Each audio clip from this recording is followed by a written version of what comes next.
మీ business ఏదైనా మీ ఊర్లో promotion చేయాలంటే అది సుమన్ టీవీతోనే సాధ్యం. ఇప్పుడే సంప్రదించండి.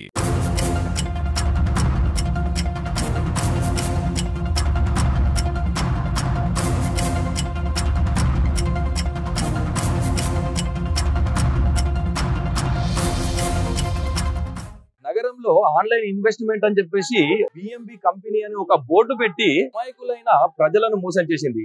ఇక దాదాపు 2 కోట్ల పెట్టుబడులు పెట్టించుకొని మరి మోసం చేసినట్టు కూడా తెలుస్తుంది. ఇక కొన్ని రోజులుగా ఈ లాభాలను చూయించుకుంటూ ఒకటేసారిగా చేతులు లేపేయడం జరిగింది.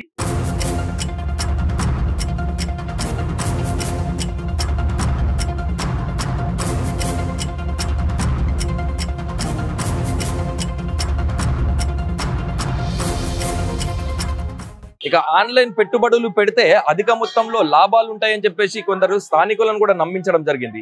ఇక కొన్ని రోజులుగా ఈ డబ్బులు ఇచ్చి దాని తర్వాత ఒకటేసారి ఈ డబ్బులను ఇవ్వడం బంద్ చేస్తారు కంటే బాధితులకు అనుమానం వచ్చి సంబంధిత పోలీస్ స్టేషన్లను ఆశ్రయించారు. ఇక వీళ్ళ దగ్గరికి వచ్చి వీళ్ళతోటి మాట్లాడి అడిగి తెలుసుకునే ప్రయత్నం చేసినా గానీ వీళ్ళు దేనికి కూడా రెస్పాన్స్ కాకపోవడంతో ఇక స్థానికులు పోలీసులను ఆశ్రయించడం జరిగింది. ఇక ఇదే విషయంలో ఈ బిఎంబి కంపెనీకి చెందిన 2 వ్యక్తులను కూడా పోలీసులు అదుపులోకి తీసుకున్నారు. ఇక తీసుకొని వీళ్ళని ఇన్వెస్టిగేషన్ కోసం పోలీసుల ఆధీనంలోని వీళ్ళకి తీసుకున్నారు. ఇక విచారణ నిమిత్తం ఇంకా పూర్తి వివరాలు కూడా వెల్లడిస్తానని చెప్పేసి సంబంధిత పోలీసు అధికారులు కూడా తెలియజేయడం జరిగింది. ఇక ఆన్లైన్ లో పెట్టుబడులు పెడతాము అని మోసం చేసే వాళ్ళతోటి జాగ్రత్తగా ఉండాలని, వాళ్ళ దగ్గర మోసపోవద్దని చెప్పేసి కూడా పోలీసులు చెప్పడం జరుగుతుంది.